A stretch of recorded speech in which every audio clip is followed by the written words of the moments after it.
So we're chatting with the guys at HAIRitage Barbershop about all of the biggest headlines.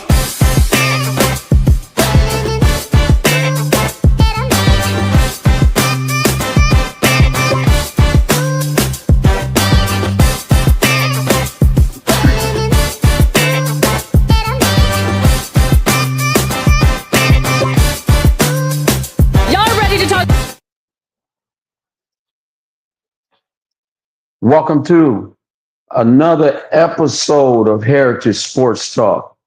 You know, this is one of the places we talk about everything on the outside, everything on the inside, and everything in the cut. We listen to the rumors, but we're only talking about the facts. So today we got a little bit to cover today. We're going to go over a few things. The first thing I do want to say is hit that like button. Make sure you subscribe. So that way that you notice and you always know when we jumping up on here. This is HAIRitage Sports Talk once again. So let's jump into this show. Let's get started. The first thing I do want to bring up, Shira Randall, which is she's the first girl wrestler out of Natomas High School here in Sacramento to capture a Sac Joaquin section crown. That was this past weekend. And the way she won it was using this stunning reversal in the final seconds of it. So speaking up on that, I want to bring in my mans right now, Mr. Tony Harvey. Welcome to the show, Tony. How you doing this morning? Right, and hopefully, right on, Legend. What's happening? Yes, we got some great stuff coming out today, and yes, I just to back you up on Shira Randall. Accomplishment, want to give her a shout out too, because yes, she's a two-time regional champ and a two-time state qualifier. But I think this is one of her biggest signature win, at wrestling in the 155-pound masterclass. So we definitely want to give a shout out to her. On top of that, too, I do want to give a shout out to Coach McKenzie of the boys basketball team at Natomas High School there in South Natomas, the Nighthawks. Definitely, we were able to attend one of the games last night, one of the sectional games. Yes, when they played the what's that? Linden? I'm gonna say Linden Lions. The Linden Lions, right? Which they just totally walked all over. And then they turned it around and they played again Friday. They played West Campus here in Sacramento. Yes, and they walked all over them. So they'll be moving on. They'll be playing Ventura tomorrow night at 7:00. Also in the sectionals too. So we definitely want to give a shout out to that program. It's not just a basketball team. It is a program that they have over there. It's a program. Advancing through there. So yeah, big things been happening, Rodney Legend.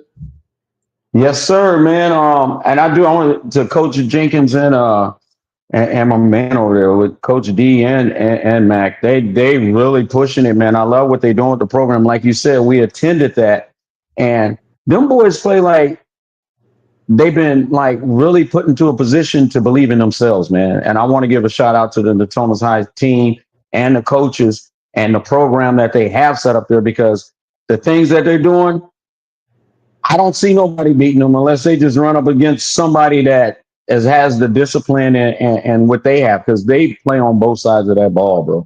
And they are really a disciplined team. You are right about that, Rodney. We seen some really exciting things coming on there. They like to get out and run. They play excellent defense. They communicate. They talk to each other. Actually, they have a really deep bench. After those starters, they really do. Yeah, that we saw there. So yeah, I don't know who's going to be able to take them out. It's going to be pretty interesting though. But we're going to follow and see what happens. Maybe this team, is getting closer to a state title. I hope so, but it's definitely something to monitor. Yep, let's pay attention to that. Okay, so from that point on, we're going to bring in the rest of the team. Mr. Ricky Fame. Ricky Fame is there. Lions in the city. What's up, bro? Fellas, how you doing? What's happening, Rick Fame? Oh, man, good morning, man. Ricky Fame, man, the Flyers in your city, man. Here to talk some sports with my brother. We always enjoy your conversation, your commentary, brother. Oh, yeah. Always. Man, likewise, ditto for you guys as well.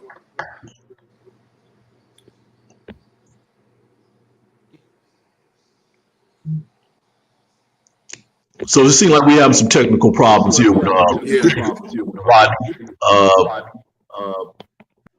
So he said you guys went to the Thomas game, huh? How was it? Yeah, it was great, man. What's that? Division 3 Uh-huh. in the Thomas. They just start, the sectional, so they're moving towards, NorCal, and then, if they get that far, then they'll definitely be headed to state, but one game at a time. They already played 2 games. They beat Linden. They beat West Campus last week. Last week. So now tomorrow, Tuesday, February 25th, they will have a contest against I want to say Ventura Prep or something like that. To be exact, it is Venture Academy, the Venture Academy Mustangs. So Coach McKenzie and Jenkins and the coaching staff and the players, they're looking really sharp right now. So we'll see how that progresses. And as we just mentioned to Shire Randall in wrestling, girls wrestling, she won in her division, 150-pound masters. So some big things happen with academically and athletically at Natomas High School in South Natomas. That's a good thing for the Thomas High School. I mean, they're not fairly new in school, but they're a newer school than the rest of the schools out in the Sacramento area. But it's nice to hear that they're actually, producing some quality athletes, in different sports. Basketball team, I've been hearing the buzz with them, and as well as the young lady. Man, they're putting it down, man. It's good, good to know that the Thomas High is on his way up as far as producing top of the line athletes. It seems like they got a good support system over there. I know they've been in the shadow of Endercombe High School, which is a little further up in north of the Thomas. They, they get a lot of publicity, with their athletic program, but it seemed like the things that's happening right now in the Thomas High School is because of the support system that they have. And we saw that on display too while we were there too, with the support of the communities, the fans, the students, and the teaching staff too. So they're coming up, and that's what you need, in these with these type of programs, with these type of schools. So like I said, we're going to be hearing much more good things coming out of this institution. Right on. That's good. Yes, we are. I came back, man. The conversation was so good, I had to come back. So let's jump into it. I'm gonna invite Mr. Elijah on right now at this point, so he can be a part of this. So, Elijah, how you doing this morning, and how you been feeling all this weekend? How'd it go for you, brother? Man, I am blessed and highly favored. I'm glad to be in the land of the living, of course, like these old folks say, and I'm just ready and doing everything I can this week. You look sleepy still. For sure. It's good. I am sleepy. I got to hobnob with some local celebrities at the Sacramento Children's Home crab feed. I got to serve a table. I got to serve at the table with Walt Gray, and Walt Gray told us to keep up the good work. Oh, wow. All right, I appreciate it. Tell him thank you if you see him, and we salute him for the work that he does, man. Let's jump into this conversation, man. Look, we had the All-Star Weekend a little over a week ago. The NBA restart. There's been some switches right before we knew there was some major trades going on.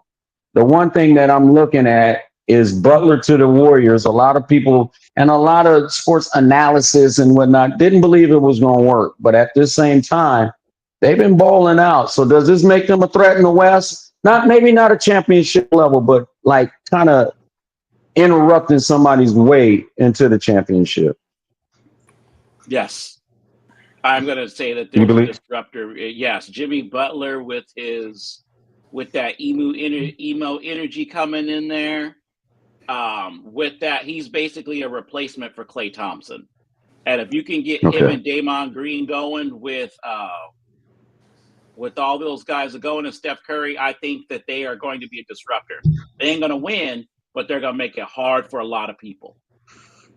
Yeah, I was watching them weekend versus Dallas. I mean, Dallas is kind of in shambles right now as far as contention now that Doncic is now in LA.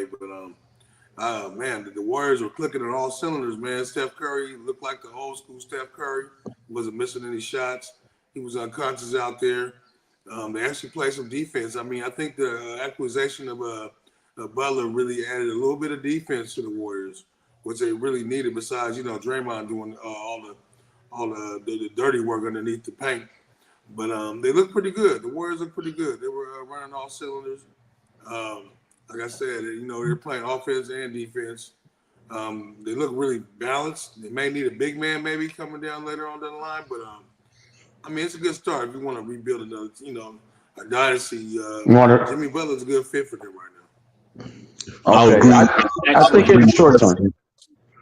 I agree with both of you, Rick and Elijah. This team is now 5-1 since they acquired Jimmy Butler, and they beat the Kings the other night really bad, 132-108 here in Sacramento. Yes, last night they did beat Dallas. Yes, their defense is looking much better, and they just moved past the Sacramento Kings in the standings. They were in 10th. Now I think they're in 9th, and they're closing in on 8th. So they're climbing up the standings in the NBA Western Conference.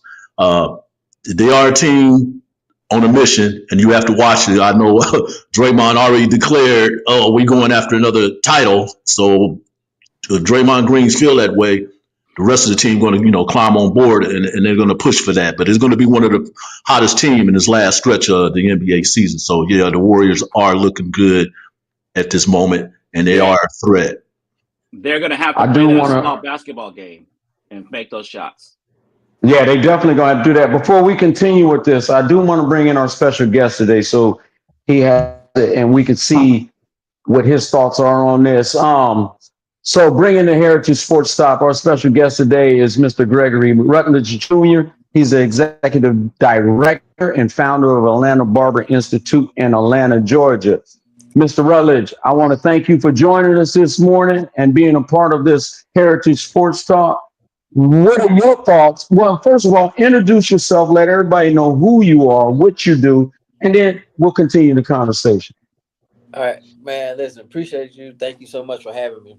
My name is Gregory Rutledge Jr. I'm the founder and also the owner of Atlanta Barber Institute and also Atlanta Barber Institute Foundation here in Atlanta, Georgia, premier barber school. One of the only schools in the whole United States that has its own chapter in Skills USA, as well as partnering with Bevel Clipper Company and also Myvana AI Hair Technology. All right, definitely, man. We're going to talk about that a little bit later in the show. How do you feel about this NBA restart and the moves that, like, per se, we're talking about the Warriors like right now. So we were talking about, are they a threat due to Butler coming into the fold? Very much so. Very much so. Jimmy Buckets, Mr. Playoff. Do what they call it, Jimmy Playoff? Mr. Playoff. Jimmy Playoff. Playoff, yeah.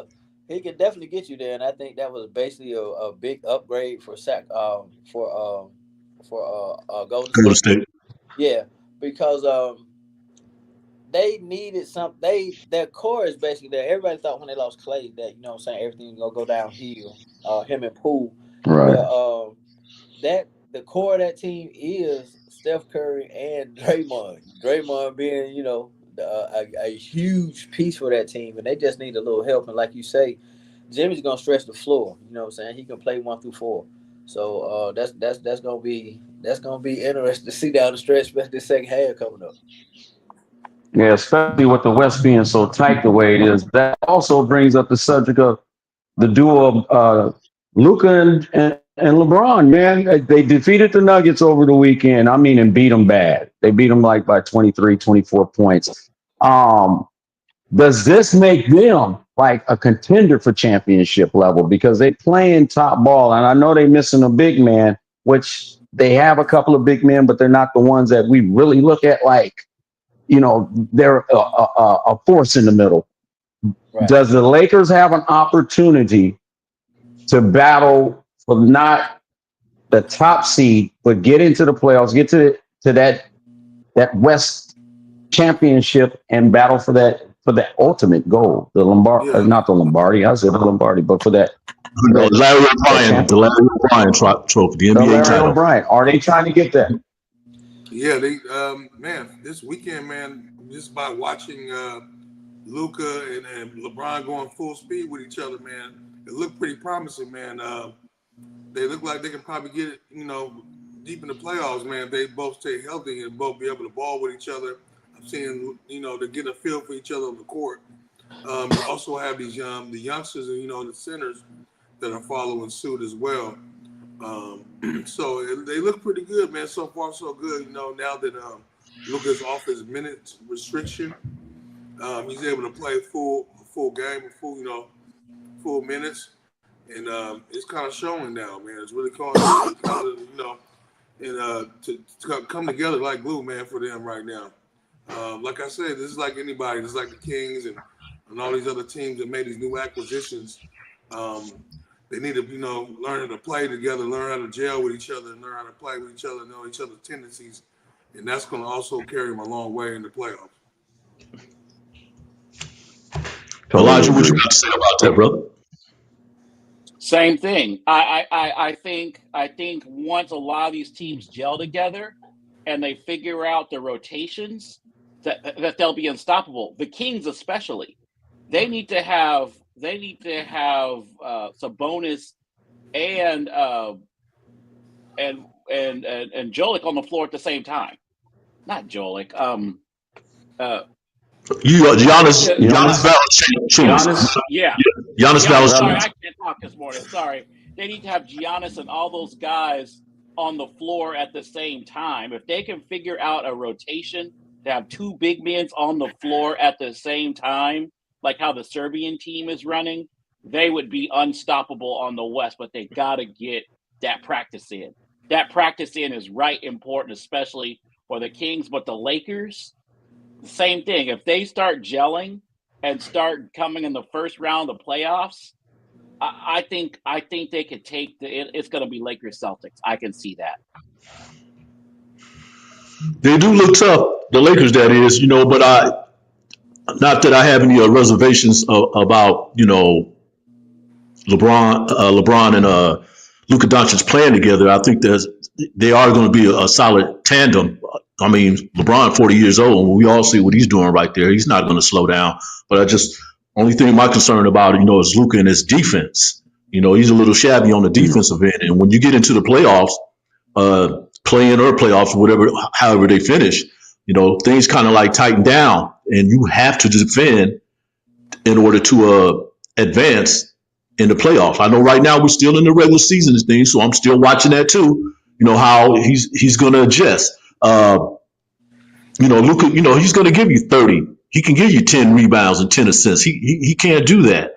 But whether he's going to be that stopper on the defensive end for the Lakers, that yet has to reveal itself. We're going to see that. Now, they brought him in. He's going to be the face of the franchise, for the next few years. However, long LeBron, stay on. So they're going to have to still build a team around those two to make it. I know they having an issue, with the center. One of the trades got rescinded. They tried to get Mike Williams from the Charlotte Hornets, right?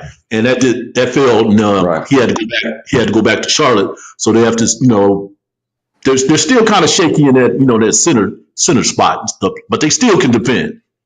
It's just a matter of if Luka can, fall in the same alignment as everyone else as far as defending. Well, I'm kind of glad they did get. So that makes me that would have been a good move. That makes me ask. So does that mean that they have to hide Luka on the defensive end? It's hard to do that in the playoffs. They could do that, through the season because you're playing different teams. But if you're playing the same team every night, 3 or 4 times in one series, or or 6 or 7 times in the series, that can be a difficult task trying to hide him because on the defensive end, with the opposing teams, they're looking for ways to manipulate, certain players, try to expose them in certain areas and put them in situations where you score a lot of points and things like that, or stop them as well. So it can be done, but like I said, when you get to the playoffs, it can be a lot more difficult trying to hide his hide his flaws. His flaws to him, yeah, correct. That pushes to the conversation. We're talking about the West, and a lot of times in the West, we're always speaking of Golden State, L.A., San Antonio. Now that we know Wemby's out, but at the same time, I got a question for everybody on here. And Gregory, I'm gonna start with you. Uh, why aren't the why isn't OKC getting the respect that they deserve? Because they're sitting at the top of the whole league, really, with the best record and a young team that's been put together from day one that's really balling out. Why aren't they getting the respect that they deserve?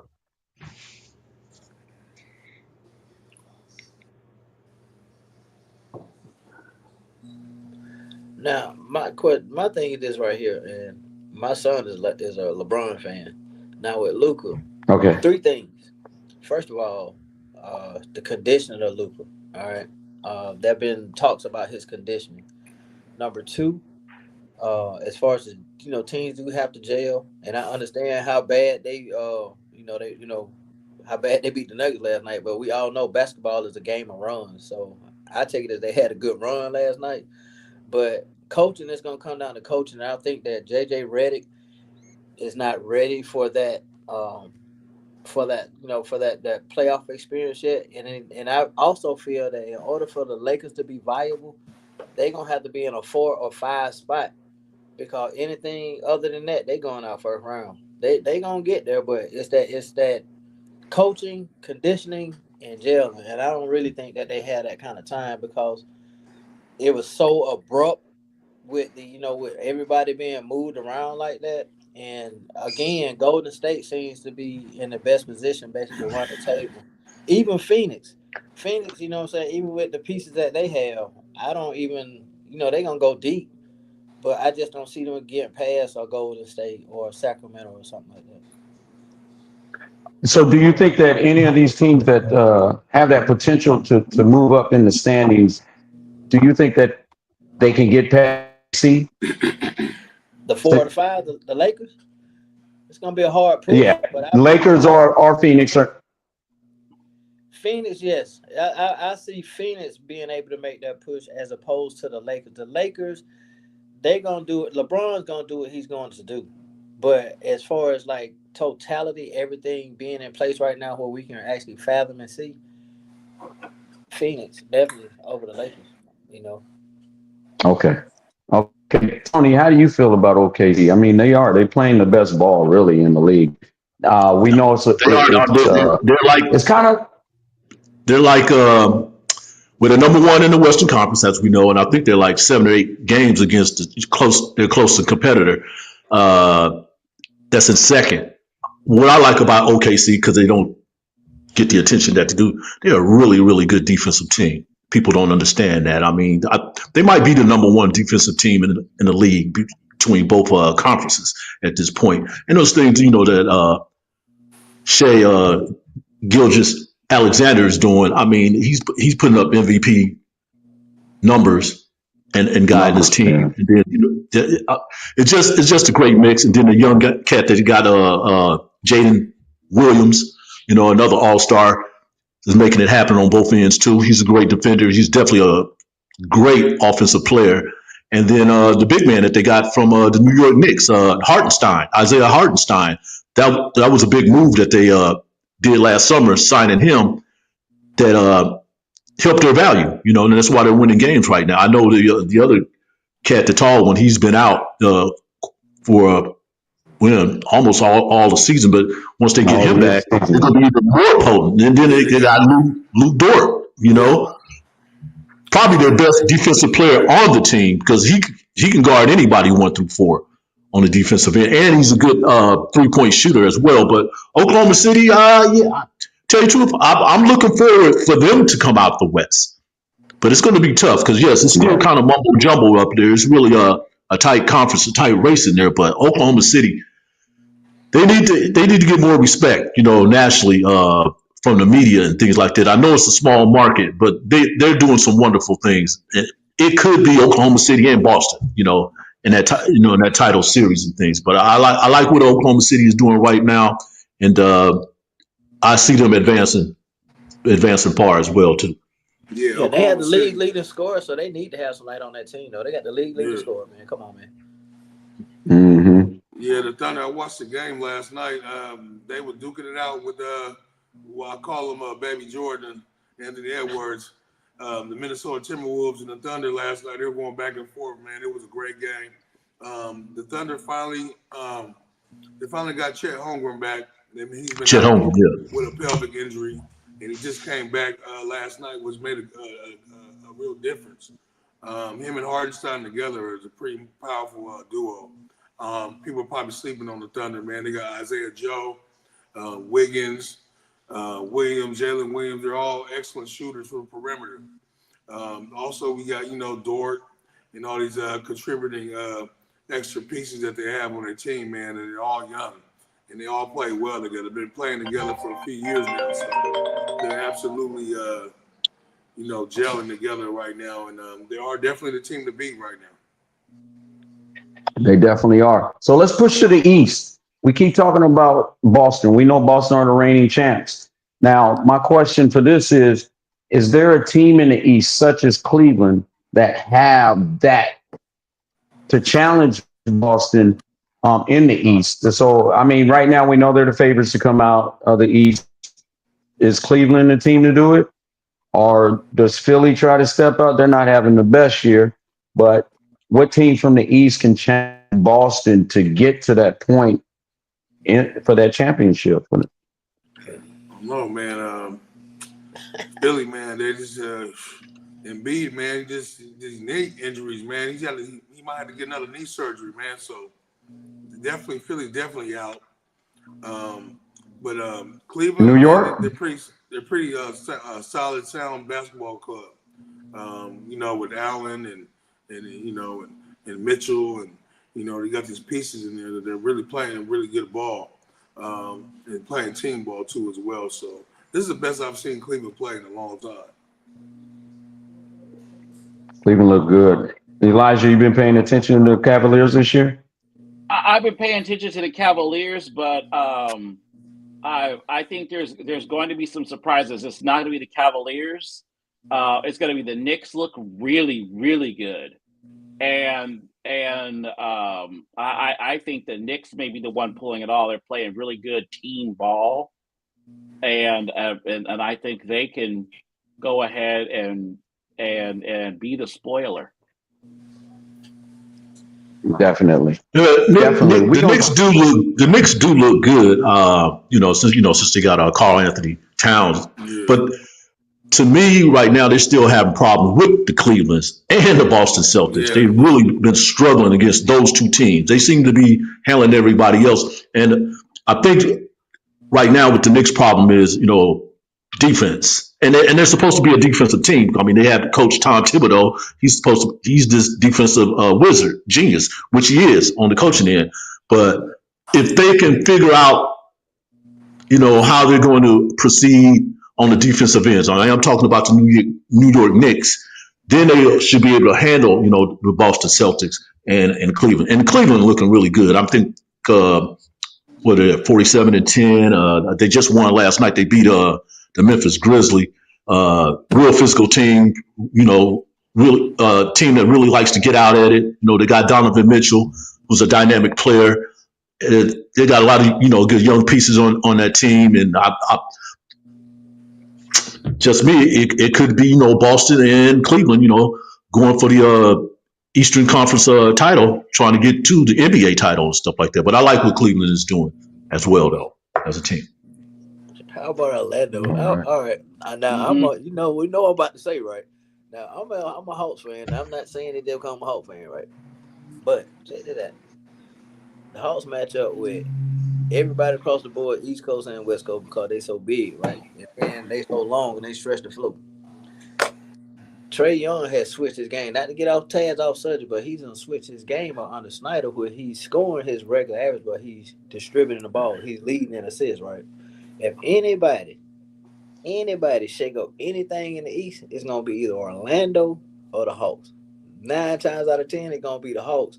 And then you got attitudes from where I didn't get picked for the All-Star game. So it's a little messy over here in the East now. So it ain't so much put together like really people think that it is, but there's room. It's really, to be honest, which is kind of wide open. And then if you mess around and catch Detroit on the wrong day, you got some problems too now. Yeah, Detroit. Yeah, absolutely, man. I watched. I did check out Greg. I did check out the Orlando game. They were balling. Both of the teams were balling, man. Both sides, man. It was like a playoff game. And mind you, both of these teams playing D now. They playing ball defense. And they scoring. So it's like, how is this even possible with, you playing pretty much lockdown D, but then you scoring so many points. So it's something different going on. But they're playing good, man. They also Atlanta also got some good trades too from other teams. They got my man LeVert. He's been balling for Atlanta. Karis LeVert. We also have Terrence Mann from the Clippers. He been over there. So, they've been balling, man. Trae Young's been throwing the ball, passing. He probably feels like he has a team now. That's why he's passing the ball. And we all know that first round. And we all know the first round, West Coast, East Coast, that's what's going to make or break or dictate the championship. That first round, how you navigate that first round, especially them number ones, you don't want with the target on your back. You the one got the most to lose. So the rest of those out there, I'm glad you brought that up, Mr. Rutledge, because you are right. Atlanta are spoilers. They done beat all these teams that we've just been talking about. Their record doesn't show it, but it seems like they step it up. They play defense at the right time and stuff like this. So I'm definitely going to keep my eye out on them, as well as Orlando. Orlando is a really good, disciplined defensive team as well. So I know they just got back Paolo Banchero. He was out for extended period, but now they seem like they're gelling together and they're getting their things down there in Orlando too. So look out for those teams too. The East ain't no joke. This is just flat out how it is. I mean, they're balling out there. Okay, it's not that fast paced basketball that we see out here on the West Coast, but when it comes to defense, look towards the East and look at those specific teams that we've been talking about. The Cleveland and Boston. Okay, the Orlando's and Atlanta. That's where it all comes down to, and you are right. On the Atlanta side, Trae has been distributing that ball a little bit more. Yeah. Okay. He's up around 11 or 12 assists a game. I think he dropped like 20 assists on the Kings earlier this season and stuff like that.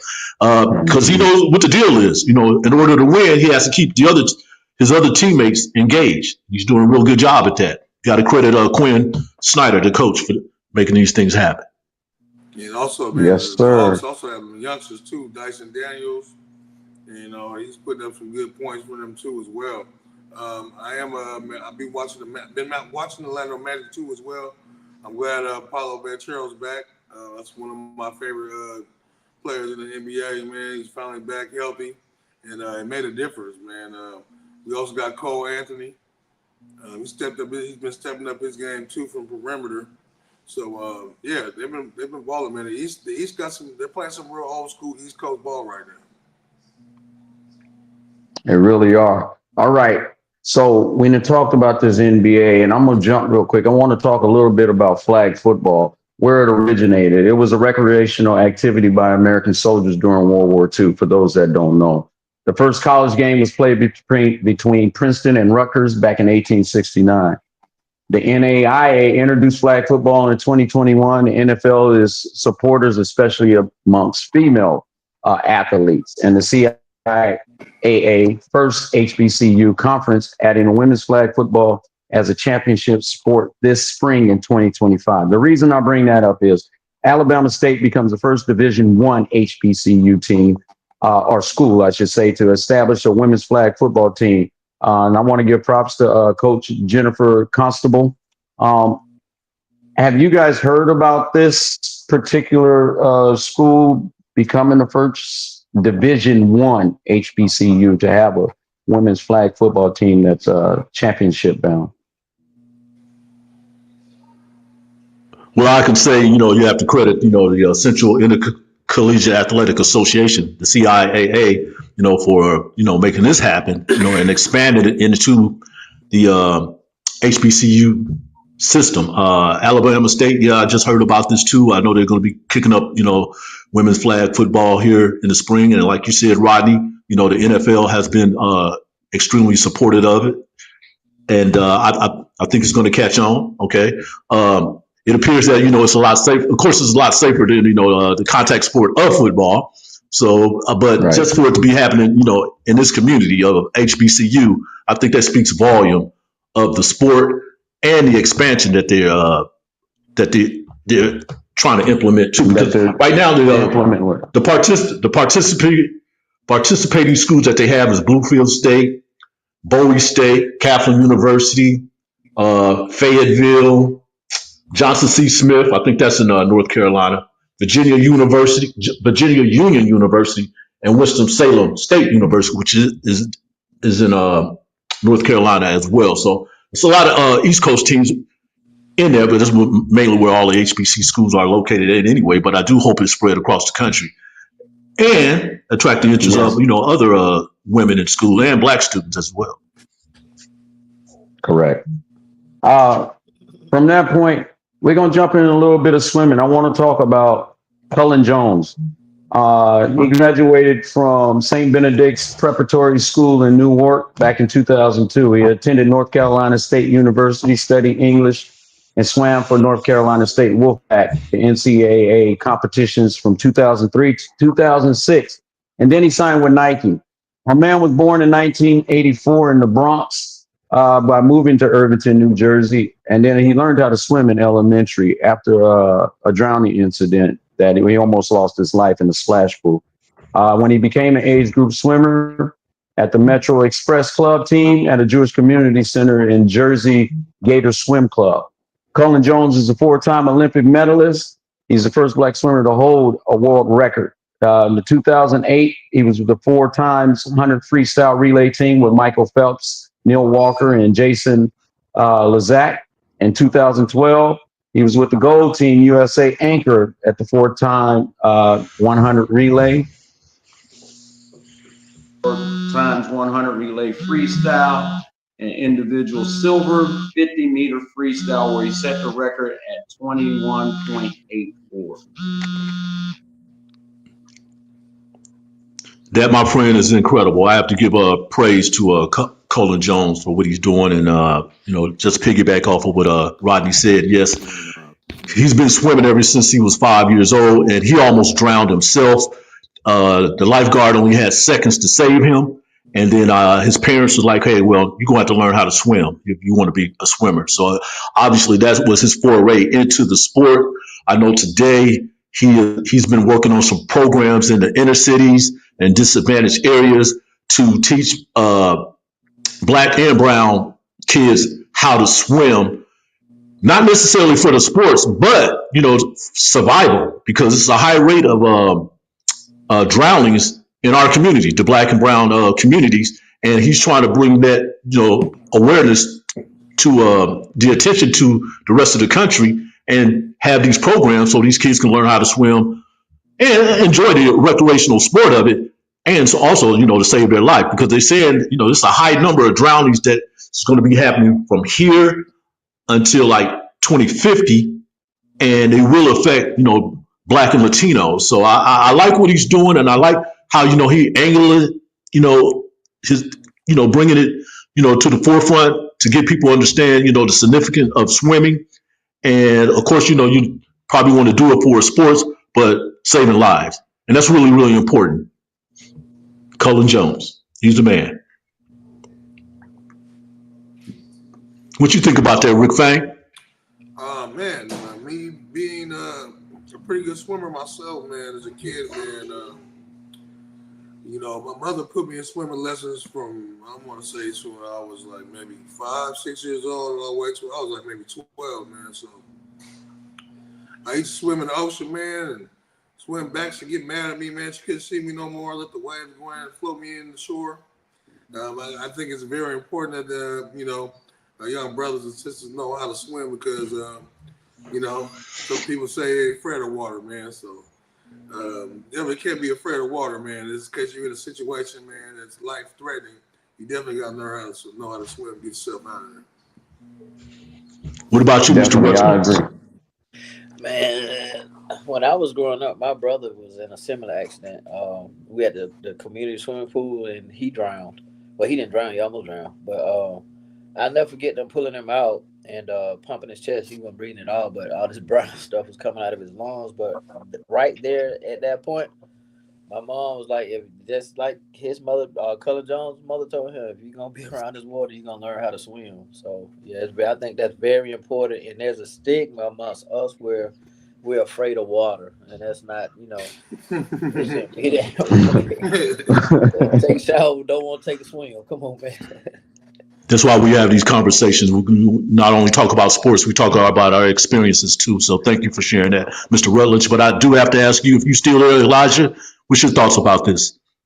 Yeah, Colin Jones is an amazing individual, making himself look great during the whole Michael Phelps era. And he was sticking and hanging with the big boys, and he did what he had to do, and he put his place down in Olympic history on the side of Michael Phelps. So, hey, more power to you. Hey, Elijah, I got a question for you, man. Shoot. You know how to swim now? Yeah, my swimming is very poor. I need to just like Dolomite. That means no. I need to brush mine up a little bit. That means no. All right, so Hey, Elijah. We hang around the swimming pool. I want to put you over in the swimming pool. Yeah, don't be playing. I just might have to say. No, I'm going to tell you. When I was 4, I jumped off a 6-foot thing with some floaties on, and I learned how to swim weakly, and I just never went and got my skills up like a lot of my other colleagues. And so I stay away from it. I'm just like the stereotypical African American. Yeah, I'm not scared of it, but I'm not great at it. Best with it. I hope you're not you gotta take showers every day.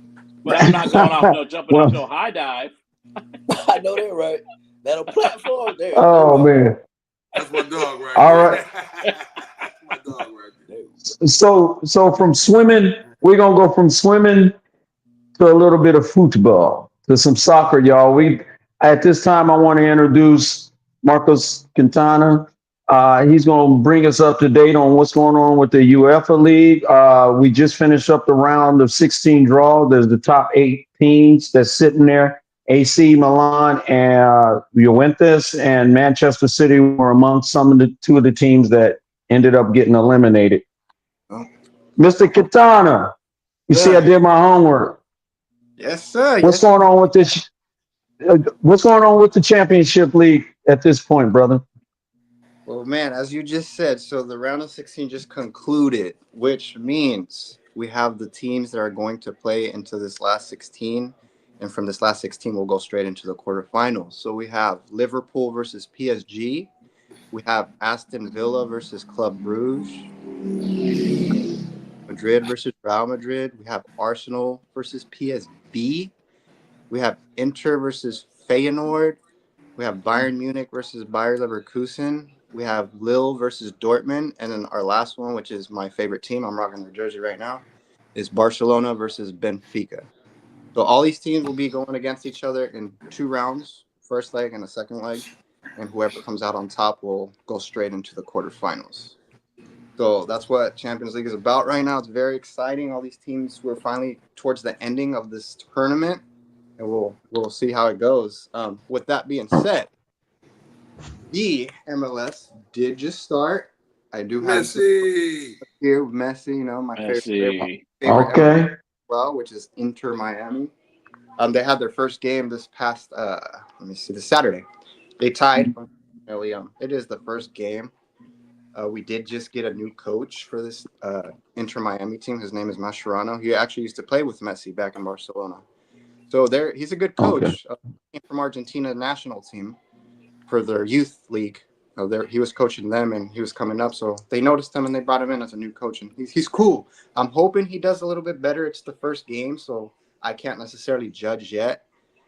But I'm hoping for good things this year. That we did win the MLS League last season, but we didn't win the MLS Cup. So there's Okay. it's different, right? There's the MLS League and then the MLS Cup. There's an Eastern Conference and a Western Conference, right? We have the MLS teams here on the west side, and then we have the MLS teams there in the east. So what they do is they compete against each other, and whoever wins those leagues goes against each other one-on-one for the MLS Cup. So last year we won the league. We were first place in our Eastern Conference, but we didn't beat the team to be able to win the MLS Cup towards the end. So I'm praying this year. Okay. We're Okay. So are there any favorites? I know it's the beginning of the MLS season, but are there any favorites that they're looking at right now towards, that may go to that cup? we have the Crew are one of the favorites. Obviously, Inter Miami, just because we're here. And we also have LA Galaxy, which is not a bad team as well. They have this good player, Victor Roque, his name is, I believe. He comes from Barcelona as well. He's one of the youths from Barcelona that came out here to the MLS to bring more European, knowledge to the MLS. That's another great team that we're looking out for. So a lot of good teams in the Western area, and then a lot of good teams in the Eastern area as well. We got to wait and see who comes out on top. But those three so far are the biggest ones that everybody's looking at right now. Okay. I really do want to thank you for sharing that with us, Marcos. This is really important. Soccer around here is really important. Thank you for your knowledge and your expertise. You are always welcome to come on our show to talk about this, man. Marcos, I do have Barcelona is my favorite team too. Atlanta United. Who you got, Gregory? Liverpool. Atlanta United is a good team too. Atlanta United is a good team too. Thank you. They are a really good team. They gave us a lot of problems. All right. They gave Inter Miami a lot of problems last year too. So hey, they're a good team. Thank you. Yes. I think.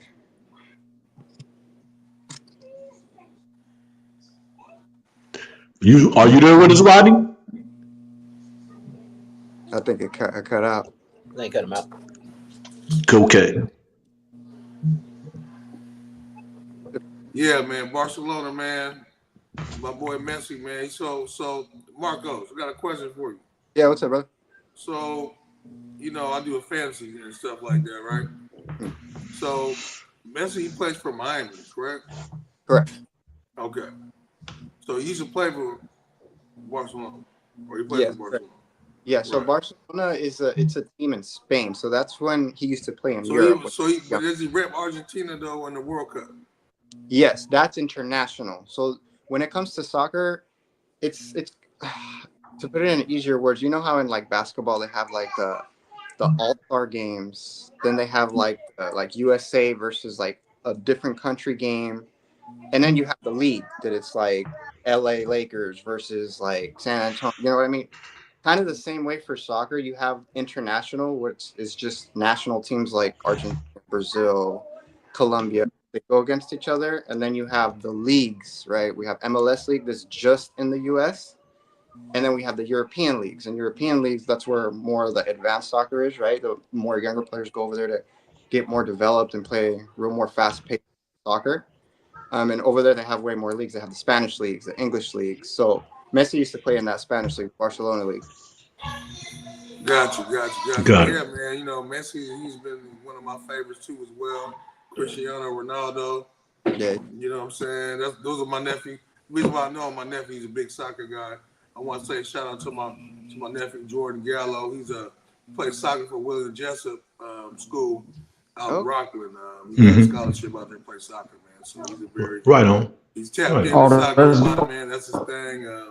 He may one of these days be a professional, man. He's been playing soccer since he was knee high to a fly's eye, man, and I'm proud of him, man. He's putting in work, man. But those are his two favorites coming up with the kids, so I always kind of follow them with them and stuff like that. They play a little bit of that's dope. FIFA soccer on the PlayStation. A little FIFA, yeah. Hey, I do have a question, Marcos. What's your thoughts, your feelings about the UEFA championship format? at this point, since you've seen a few matches? Love it. It's a cool format. As I said before, this format is it gives the lower league opportunities to be able to qualify for this Champions League, which is why, for example, like Club Bruges, like PSV, all these teams back in the day when Champions League was back in like 2012, 2004, they didn't get a chance to participate because their leagues wouldn't they wouldn't pay attention to their leagues, to put in those words. So now they're being seen. They're looking at those leagues and going, okay, well maybe we can add them to the let's create this format where they're able to create a playoff, and if they win their playoffs, they're able to automatically qualify for the Champions League. So it's fair. I like it. We get a lot of great games where we see some crazy outcomes. For example, Milan being eliminated. No one saw that, and they were eliminated by by a lower league team. So everybody's like, okay, now we're starting to see how this format is coming into play and how it's making these games more interesting. Well, if you feel that way about it, I would say that the rest of the fans probably feel the same way too. Because yes. You got to think about it too. AC Milan last Champions League, they almost won it. They basically made it almost to the end. So to be knocked out in the playoff round now and not even making it to the last 16, that goes to show you this format's working. Seems like there's a lot of parity there. It kind of equalizes everything. That's basically what you're saying. It balances everything's out. Everything's out. That's good to hear. Yeah. Right on. Mr. Rutledge, how do you feel about you into soccer, into the football? How do you feel about it? Oh, he just said so. Yes. Definitely so.